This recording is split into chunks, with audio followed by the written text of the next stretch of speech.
Hinebra Meralco, no? Game 4. So sa game 4, tinanggal nila si Ralco, no? Nag-small lineup sila. So maganda. Start nila si LA, si Scotty, and then si Pringle. Pero ang defensive adjustment na ginawa niya, alam nilang si Maliksi may magandang start.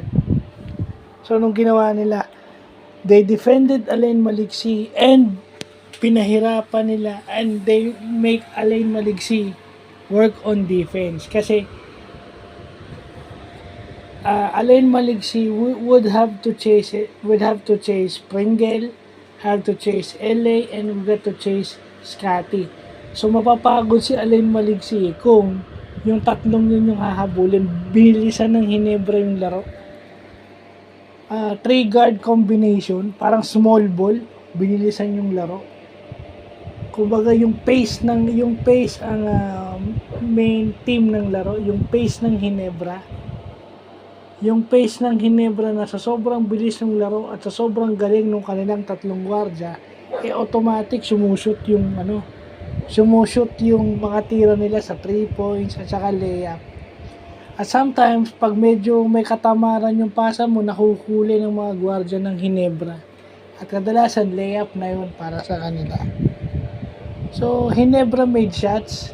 At itong si Almasan, hindi nakatira ng 3 points. So, hindi niya napalabas si Stan.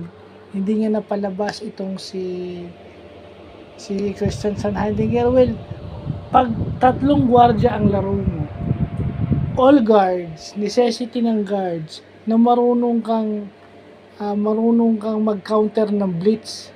Yung tinatrap mo yung pick and roll, iniipit mo yung pick and roll para hindi matuloy. Since ang mga gwardya ng Hinebra marunong mag-break ng blitz, nabibigyan nila ng open look si Christian Sanheidinger sa ilalim na hindi napipigilan ng Meralco. Kasi pag nag-blitz yung Meralco, automatic open na kay Christian Sanheidinger sa ilalim. Kasi hindi makakabalik yung dumobol dun sa gwardya. Diba? Dumobol sila to help yung gwardya para tulungan yung kakampi nilang gwardya. Hindi sila agad makakabalik. So automatic yun, basket na yun kay Christian Sanheidinger o kay Japet. So, yun lang ang nangyari. 2-2 raw itong kabilang series. So, Sunday, balik tingnan natin ulit kung magagawa ba ng Hinebra ng pakalamang ng 3-2 o ng Meralco ng 3-2. Kasi nag-aantay na lang yung San Miguel San Miguel pasok na, nag-aantay na lang ng kalaban. So, yun lang po.